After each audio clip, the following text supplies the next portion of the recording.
all past presidents or current president of our board.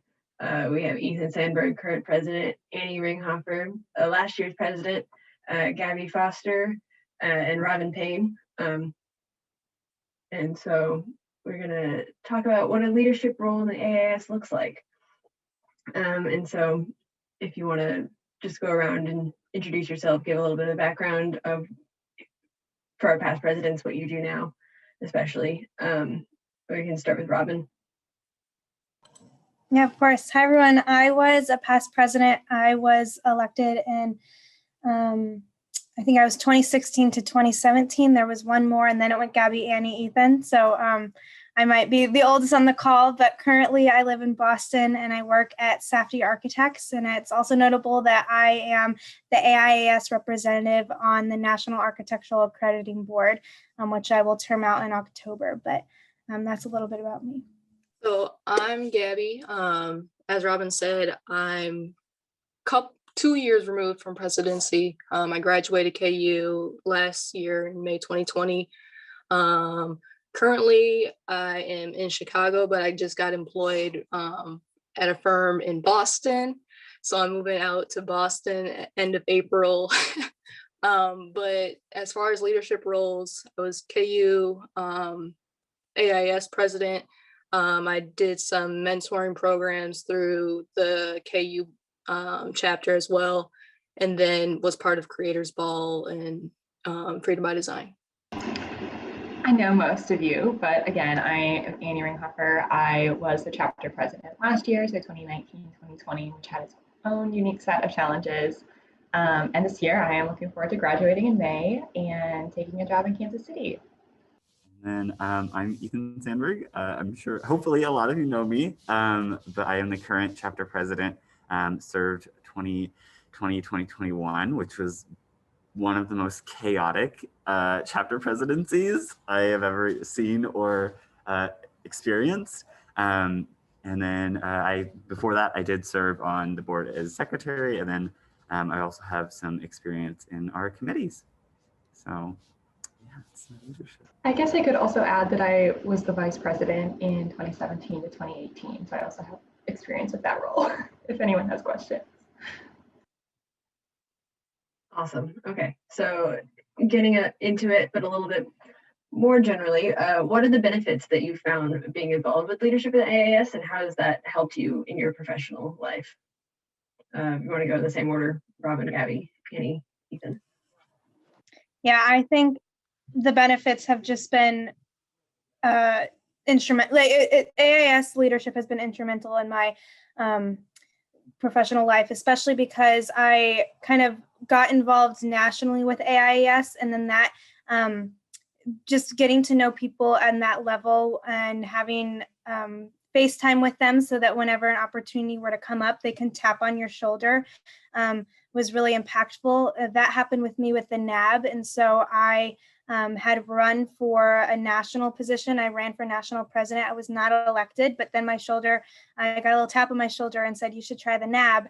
And that was a much better fit for me. And just having that leadership experience was also something that could open doors for me. So I do think that having that position is really beneficial whenever I was doing my career search. And it was definitely something that people were interested in. And just kind of like the soft skills that you learn in AIAS, whether you are in the secretary and organization or the treasurer and finance. As the president, I really kind of spun that, like, having been involved in a lot of things, like, here's how I know finance, here's how I know. So it's things that you can kind of supplement in addition to your education. We're learning architecture. Sometimes architecture is critiqued because it's so much architecture. So this is how you can say, these are the other things that I learned. This is how I would be impactful in your firm. And it was fun and beneficial. And then also on a resume, opened a lot of doors, I think, in my career path. For me, the way I got into AIAS, I was bribed by fruit snacks. So that in and of itself, when I was younger and just didn't know a lot, I wanted to get involved in a lot of sports things, not necessarily looking at the professional development, I say, but kind of getting that foot in the door, getting to know what AIS was all about, kind of made the umbrella a little bit bigger in my knowledge of the architecture field, as well as what I could do outside of architecture and how these other worlds kind of connect. And it's just this large spider web of things that fall into it. But I mean, AIS, the network was the huge thing that I kind of got out of just being a member, as well as the leadership positions I held. But also, I think the largest thing I got was just like this growing confidence in myself and kind of what I wanted to do and what I wanted to kind of see my future progress into as I got older. I would echo everything that Gabby and Robin just said. I think that being a part of the AIS has helped me to understand not only my own architectural education and the connection to the profession, but also open the doors to get involved with other collaterals. And even beyond the network of other students, that there are professionals who are really invested in this network as well. And they are there because they want to help you.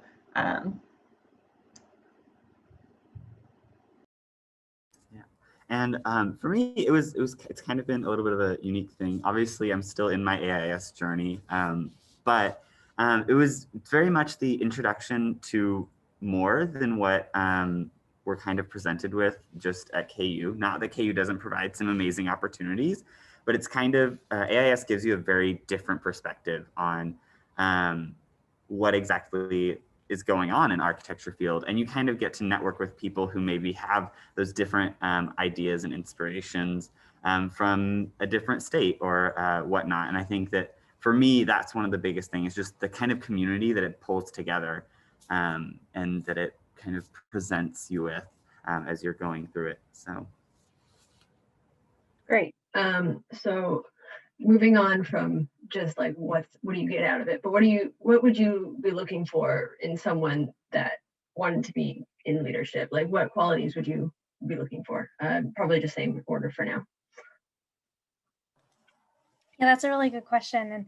And that's really timely for me. I just had an end of year review at my job. And so this is kind of things that we talk about, like qualities of leadership and how you like move. And I think something that I think it's an art to be able to kind of curate and combine what you want out of an organization and how you can contribute. And so I think just being kind of innovative and thoughtful of your skill sets and understanding yourself and say, oh, I would be good at this and I wouldn't be good at this. And this is good for the organization versus this might be good for an individual in the organization. And so just really kind of understanding yourself, understanding those around you as a leader. You really have to take the temperature of the people that, whether you're president, whether you're treasurer, whether you just really want to understand your team and maximize them for everybody's capability. And that goes to the alignment of what's better for them as individuals and then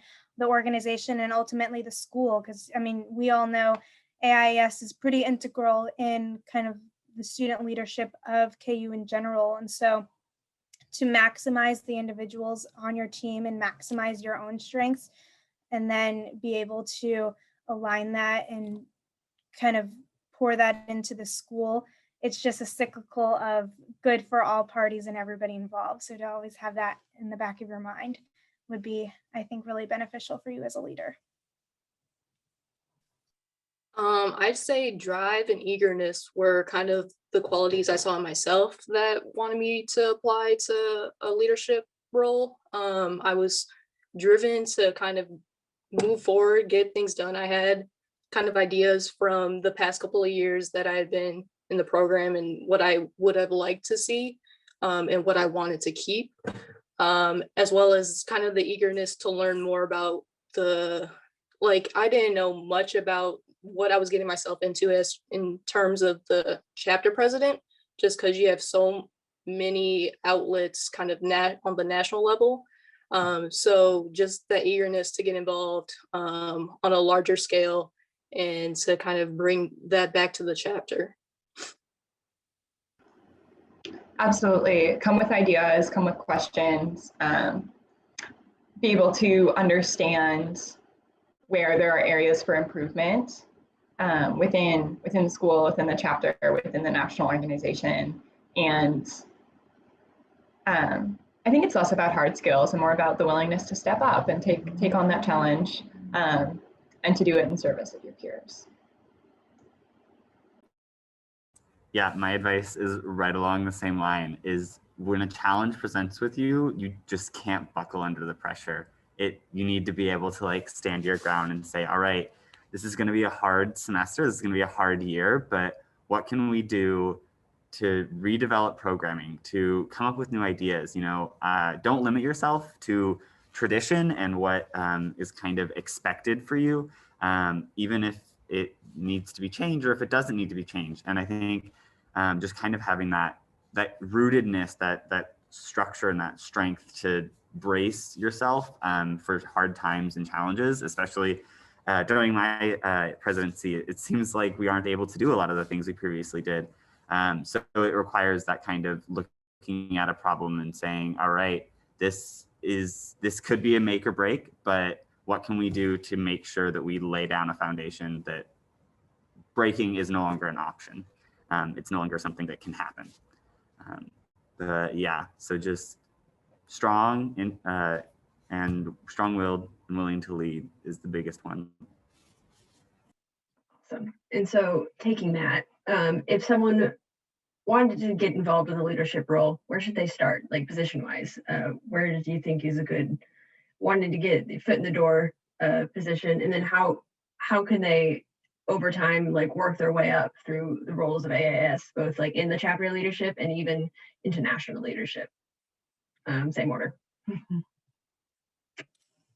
Yeah, that's a good question. And I was thinking, like, I don't know if I'm actually gonna kind of say that there is a particular path or order, because everybody has different pathways. And I really think the AIAS is pretty accessible and inclusive of all. And if you want leadership, like, I think the only interesting kind of dynamic thing that you would have to work around, but if you're determined enough, you can, I honestly think, start anywhere. And that's kind of having a network and having people, because it is either an elected process or you do have to kind of have buy-in.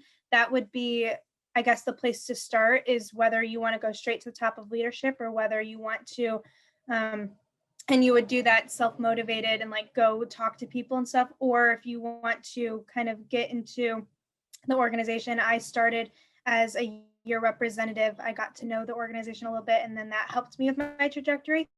But I have deep respect and also truly believe in the ability of, if you have your mindset on any position at any point, whether it's, and even nationally, that you can do that. I've seen people go before me, even on a national level, and not having had the traditional pathway, have become successful. I was not one of those. I ran for a position having never been a quad director, which that was kind of the common path. And there were the challenges in that. So I do think there's challenges and there's benefit to kind of growing with the organization, but I also don't want to sit here and tell you that that's the only option, because it's not. So my board consisted of a few long-term members, and then there were a couple members that like I had like said, hey, you should really apply for this. Like, even though you really haven't been in AIAS, like I think this position would be like a great step for you, as well as like you'd be helping out the program and it would look awesome on resumes. So I know I was a member for a couple of years. I had applied to be my year's rep, but was gone for a half a semester, so didn't win that. But then I applied to be president just because will determination, like I wanted and I knew I wanted to do this.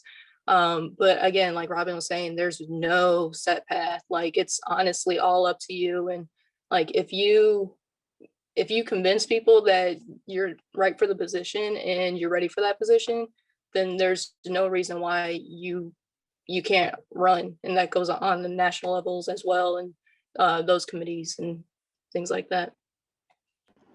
It's kind of set up to encourage different connections. So like the way that our board is structured is different than other schools, but the president generally tends to communicate a little bit more with the quad director. So if you want to get involved in that way, that's a good role. The secretary tends to communicate more with the faculty. If you want to get to know the faculty members better, maybe that's a direction. I would also say you don't have to be on the chapter board to get involved with national leadership. There are committees and task forces that are a really great way to get to know other people at other schools, get to know the national board. So I would echo that there's not one path. Yeah, again, I'll also echo it, but I'll add my own experience and spin on it. And that going into university, I applied for the first year rep, but I didn't actually get it. And it was a little discouraging at first. It was like, man, okay, maybe I'm not. But I very quickly realized that that's not going to get me anywhere. That being discouraged that I didn't get one position doesn't mean I'm not qualified in the future. It just means I didn't get that one position. And so kind of strapping on the boots, digging down deep into what exactly AIAS is, what is the community that we have here, and how can I begin to look at myself and how I can steer myself into that direction.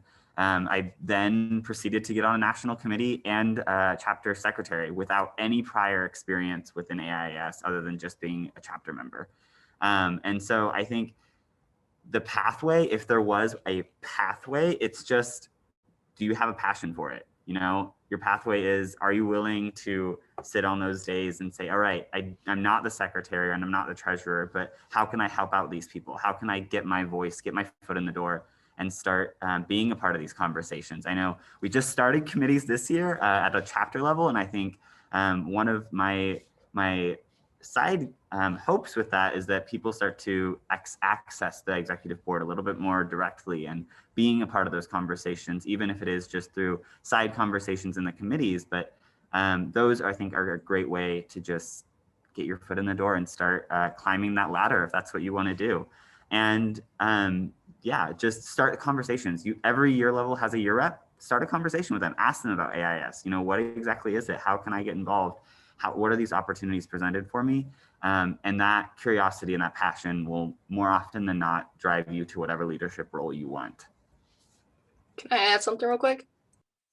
Just talk to the people that are in the positions as well. Kind of what Ethan was saying. Like, I reached out to Robin, and then Sky was the one in between us, just for kind of advice or what really that position's all about and what I'd be doing. So like, that's the best way to kind of really get a handle on what those responsibilities are, if they fit into kind of your realm and characteristics. And if, like Annie was saying, you want to be more involved with the school, then secretary / vice president might be more of a role for you.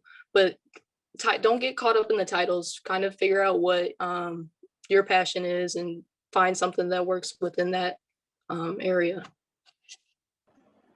I would also offer a piece of advice that you don't have to wait until you feel completely prepared to take on a position or propose an event or whatever to actually do it and see it make a change. It's all about learning and growth, and that's going to come when you don't feel prepared for it. And there's always a ton of things you're going to learn along the way. So. Awesome. Okay, so say you do get on the board, and that's awesome. What do the time commitments look like with that? Like, what is weekly meetings, kind of events you coordinate, and is it difficult to balance that with schoolwork? And we'll get more into the balance next, but just generally, how's that going? And I'll go Robin first, since I know you have to get off pretty soon. Yeah, and it's been a while for me since 2016, 2017. So I'm trying to kind of think back to that. I don't know. I'll probably let others speak more about the time commitment. Because the thing that kind of stands out in my mind, which is kind of like another version of answering this question, is the relationships that I was able to build because of AIAS with faculty members and stuff. Some people are so understanding and were really accommodating with time allowances to do the AIAS, and also like giving resources and things. So though it might be kind of scary to think I remember it being a big time commitment. And while it might be scary to think, oh, that's a big time commitment, there's a lot of support that comes alongside you in that to make that manageable and doable, more enjoyable. And yeah, I think I'll let others speak to it, but a lot of support there. And yes, I do have to log off. So it was really nice talking to you all. Please consider leadership. It's worth it. And good luck to you all.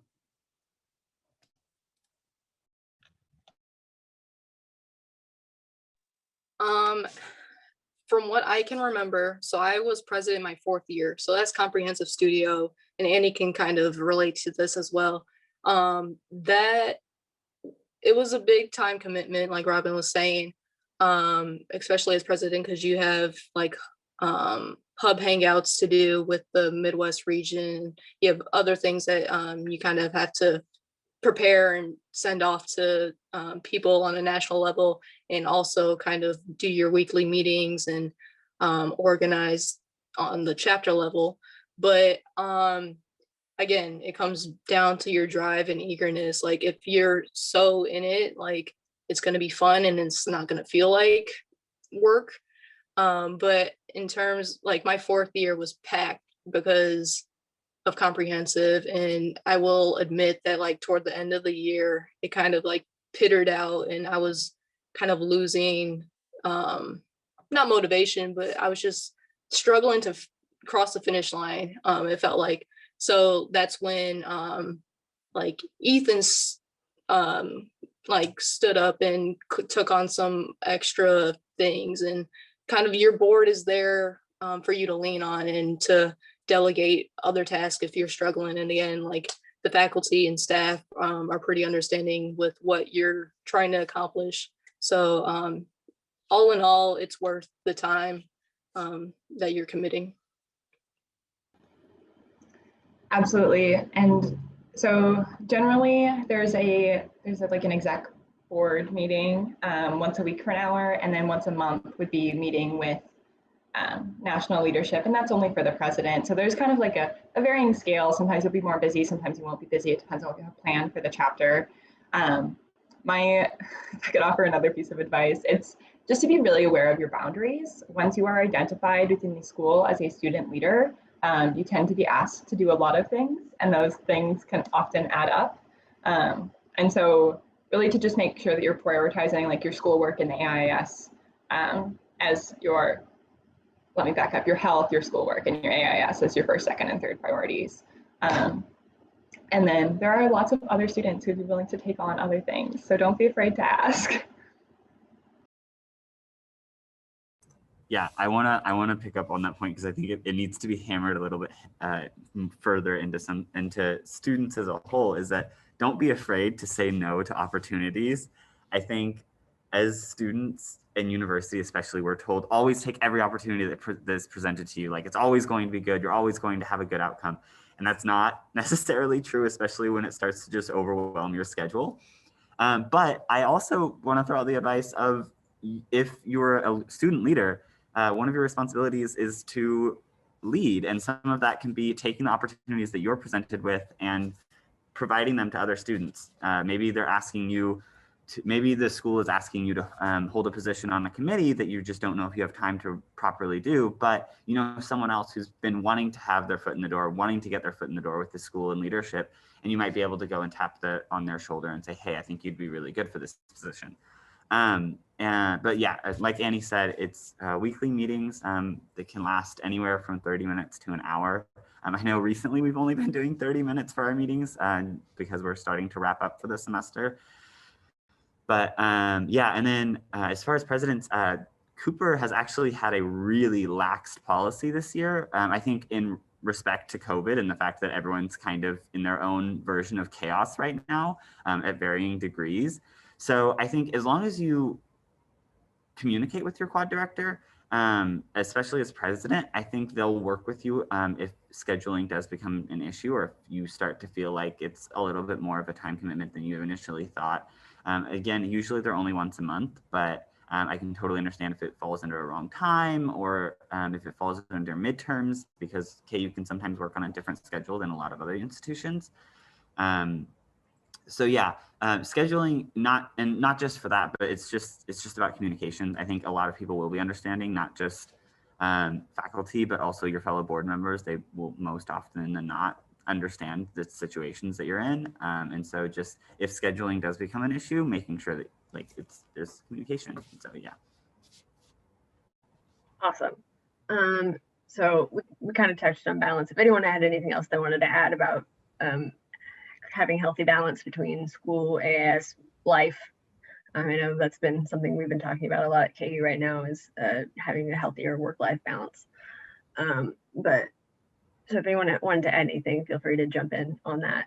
But we did kind of cover it. Okay. And then, so moving on. So what are some past programming activities that you enjoyed doing while you were president that you think the next e-board can adopt? I know this year we did a lot of virtual stuff, but if stuff gets to open up again, especially like in-person activities, that might be more exciting. Or if you have ideas for virtual activities. Yeah, so by far my favorite events held on a chapter level were the membership weeks, just because that's when I got to brag about AIAS and get in people's ears and kind of tell them how awesome it is to get involved in the organization. On a national level, my favorite event is by far, well, I don't know by far, but Forum was my favorite event that kind of got me stuck in the AIAS web, just because you meet so many people from not only this country, but outside and just around the world. You get to visit a city that's super popular and could end up being where you might want to live after school, which was kind of my case. And you kind of learn more outside of the classroom of what architecture looks like and what lighting and all these other subcategories of architecture and what that technology is looking towards in the future. So definitely membership week, forum, and then I'll throw in grassroots as well. Yeah, membership week is a really fun, like low stress beginning of the year bonding activity. In terms of other chapter level events, I think it's important to help students understand the value of licensure and what that looks like in terms of entering the profession. So some sort of AXP, Life After Architecture School event is always really popular. And then we did portfolio review night, which the school typically takes on. But it's really great to see students interacting with local professionals and getting advice one-on-one in that manner. And then the other thing we did that I thought was really successful was the internship panel. So not professionals, but perhaps older students who have been through the internship process before, kind of explaining what that looks like and what you can do to not only get an internship, but to have a quality experience there. I'm gonna bring back one that I just remember so fondly and being like, oh, this is really nice that this student organization is doing this, and that's Coffee on Wednesday.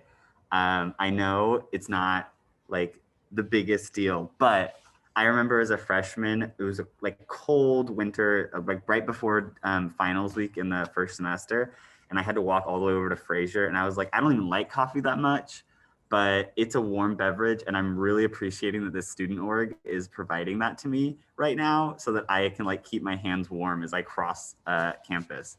So it's not something we were able to do this year, sadly, but I really like just getting your face in other students' faces and getting them recognizing like, oh my gosh, I remember you because you gave me that cup of coffee. But yeah, that's like a super small, smaller scale event. But as far as larger ones, yeah, membership week is always super fun. I remember the root beer float days and the outdoor events, which are always a blast to have. And then, yeah, I mean, Creators Ball is also a big one.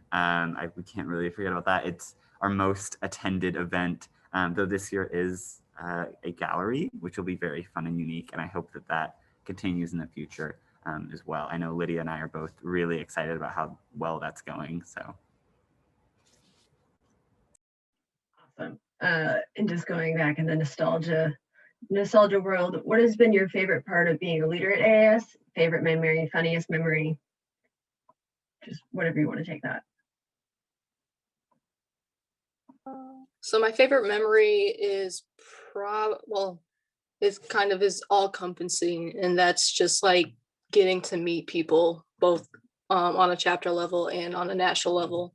I mean, again, my favorite events were membership week, so meeting all the new students on campus as well as the returning ones, being able to hand out like free root beer floats and play games on the Marvin lawn.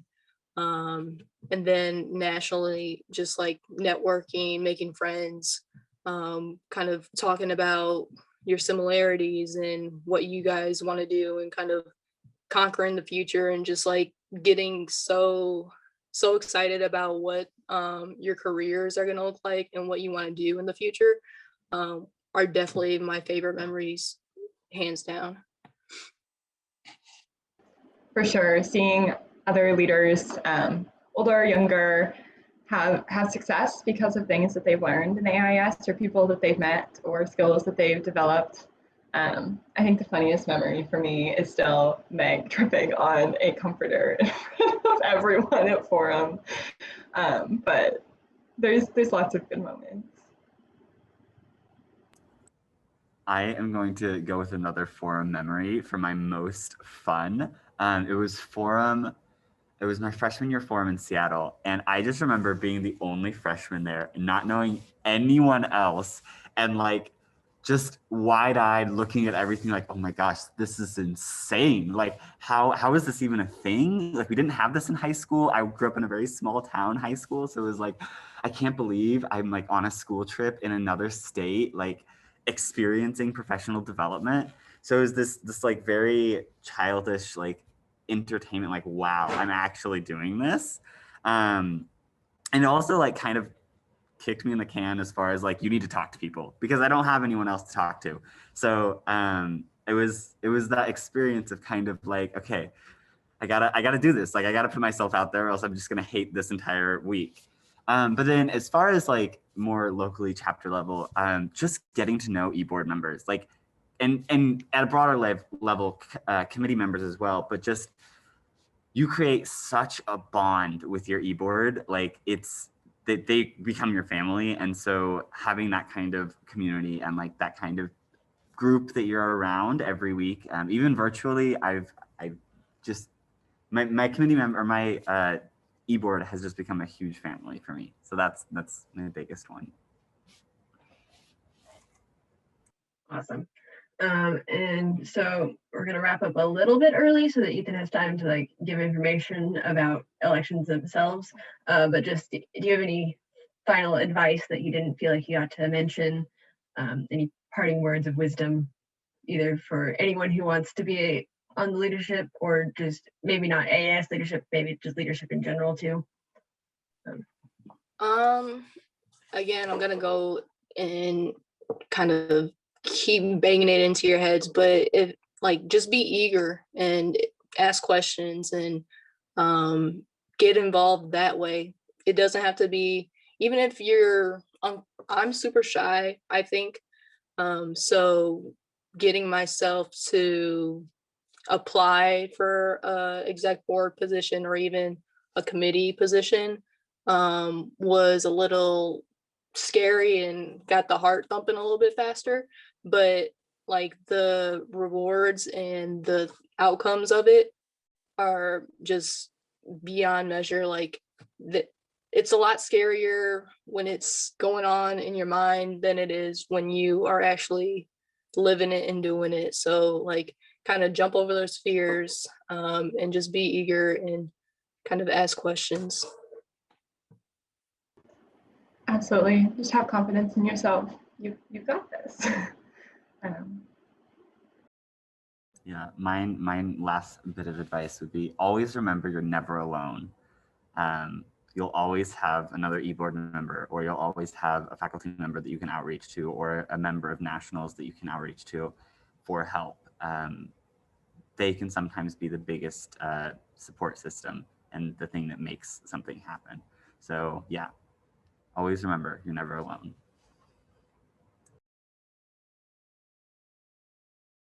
Awesome. Okay. Well, that is all as far as our panel. I will turn it over to Ethan to talk about how people can actually become a member of the AIAS board for next year. Yeah. Before I get too into it, I do want to thank past President Annie and Gabby for being here. You guys, I really do appreciate this. I know we don't have a lot of people here in person, but I do hope a lot of people check out the video when it goes live so that they can get some help and advice, any leadership problems they may be experiencing in the chapter, or for ideas on what we may be doing next year, or what they may be doing next year. But yes, I am going to talk briefly a little bit about elections and the elections process for this year. And so the way it will work is I am in the chat right now, or in the video description. You will see a link that you can copy and paste into another board or into a notes pad if you would like. And that is going to be a nomination form. You can nominate yourself for any of the positions they're offered. There you will also find a series of questions. These questions will be available to voting members on the day and a half that we have voting open. You have until the 25th, I believe. Let me double check. Yep, you have until the end of the day on the 25th to fill out this form to let us know you're running for a position. Now, what are these positions, you might be asking, that you will be running for? They are president, vice president, treasurer, secretary, public outreach officer, and freedom by design director. These are what we refer to as the elected board here in our chapter. And so they are the board members that are elected by the general body members, and we'll go on to appoint the appointed board. The roles of each of them are many-fold, and I don't think any one of them is any more important than the other.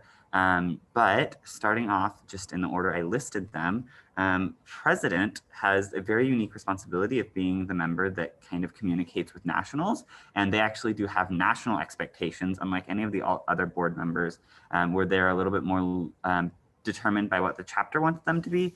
The president does actually have responsibilities at a national level, being that they do have to either be present at all COP meetings or delegate a representative to represent their chapter at the e-board or at the COP meetings.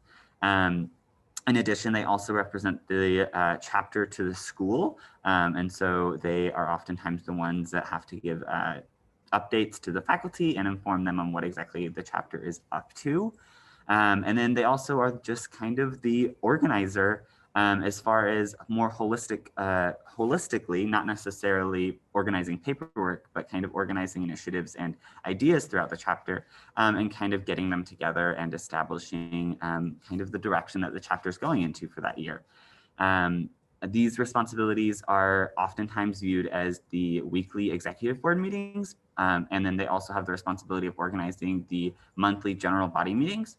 And so that can sometimes be quite a bit of a burden, but if you are organized, I'm sure it will be relatively easy to put together and you can be on track of it, no problem.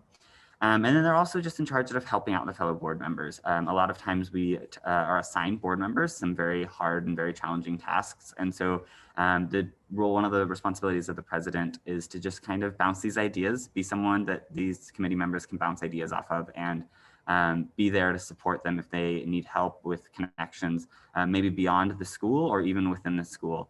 And it's kind of your duty to know that those connections. Then moving on to the role of the vice president. The role of the vice president is fairly similar to the president, and I won't say that either of them really has strict control over the chapter. I think both of them co-lead the chapter, just from different angles and directions. The president is much more of an outward looking position where they talk to the nationals and the staff, whereas the vice president looks a little bit more inwards. They are responsible for directing the appointed board process. And so they're kind of in charge of creating the form and networking that out to individuals that might be interested, and then as well as organizing the appointed board process. With that, another duty of the vice president is to organize and and follow through with the Creators Gallery or Creators Ball Committee. Obviously, this year it is Creators Gallery due to the ongoing pandemic. But in future years, it'll probably look a little bit more similar to Creators Ball, which we do have records of it available to the Vice President. Other responsibilities, very similar to the president. You kind of serve as a backboard for people to bounce ideas off of. You specifically are work a little bit more closely with the appointed board members. So that means the year reps, the outreach coordinator, and then also the events coordinator. But you can lend your hand out to any program or initiative that you feel is necessary. And then just kind of keeping everyone up to date and kind of in check with what everything's going on at a local level. Then moving on to the treasurer. The treasurer also has a very fun job, is they do hold a card, kind of the golden card for the chapter that has access to all of our funding. And they do have the final say on whether funds are left out of, or funds are taken out of that bank account. And so it's a very important role that has a very large responsibility, though aside from that, it is very much just keeping the chapter informed with the financial security and stability of our chapter and kind of where we might be going, and then looking at events specifically and kind of gauging what we can budget for events and what we can't budget for events. The chapter treasurer, again, has a very powerful role, but it's not necessarily powerful on paper. It's more powerful in the fact that it's able to, they are the ones that are able to kind of say or deny, allow or deny an event to have a certain degree of funding and operations. Something that I hope that that the future treasurer takes very seriously and understands the kind of implications of that. The next position is secretary. Secretary is a position that's very near and dear to my heart, so I hope I don't ramble on too much about it. But it is kind of the organizer of the chapter on paper. I know the president's kind of the organizer of ideas and holistically, but the chapter secretary is kind of the glue that keeps the chapter organized and makes sure the files are put where they need to be and that meeting minutes are taken and all of these organizing factors. They are one of the most important members to show up to all events, as they are responsible for recording these events or finding someone else to record them if necessary. And they're responsible for kind of keeping the Google Drive, which is what we use this year, or the project server, which has been used previous years, organized and making sure that it's very navigable for next year's board members as well as the current ones in the board. And then also just keeping communication alive in the chats, making sure that everyone is aware of the calendar and what exactly it looks like, making sure people are aware of events that are upcoming and whatnot. Then moving on, we do have the the public relations officer, which manages our social media networks.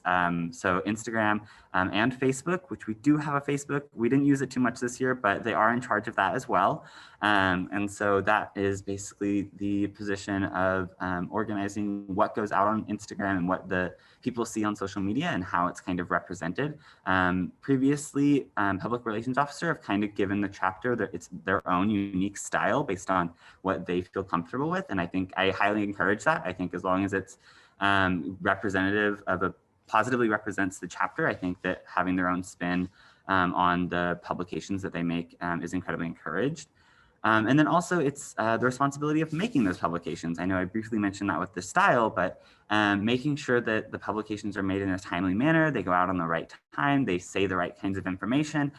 So the public relations officer is incredibly important that they either read all the meeting minutes so that they have the correct time, date, and information, the what, where, and when information, and then also attending board meetings as much as they possibly can, because that is getting that in-person connection is going to be the best way to kind of receive that information and make sure that it is up to date. And then just again, being willing to communicate with other board members on what exactly these dates and times are and how they can best update them.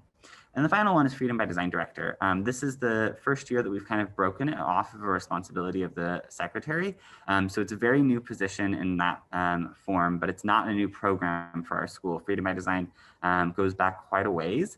But the kind of main goal and initiative of the Freedom by Design Director is to create opportunities for students to give back to the community. Sometimes this does happen in a fashion that you might see on nationals, where it's the building of a project or the designing and implementation of a project. But other times, and in this past year, it looked a little bit more like community service, which is also something that Freedom by Design nationally is encouraged to do. And so Freedom by Design directors have to have a very organized schedule, very similar to the president. They have to be able to organize meetings for their own committee, and they have to organize these more complex ideas as they're kind of running a volunteering organization in and of themselves. It's just, instead of offering one opportunity, they're offering the students, and they have to find the opportunities. And so being able to communicate that is also going to be incredibly important in getting it out to the students. And then you also are responsible with creating your own Freedom by Design board, very similar to the elected board, or the elected board. They will be a board that you make up, and you are able to kind of help you in the more holistic goal of trying to find opportunities for the chapter and begin to develop what exactly the Freedom by Design Committee looks like.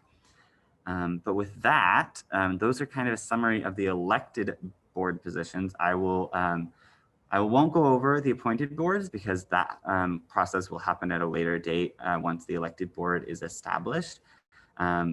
But yeah, if you guys have any question here live, or if anyone on the YouTubes have questions, do feel free to leave a comment and we can get to that.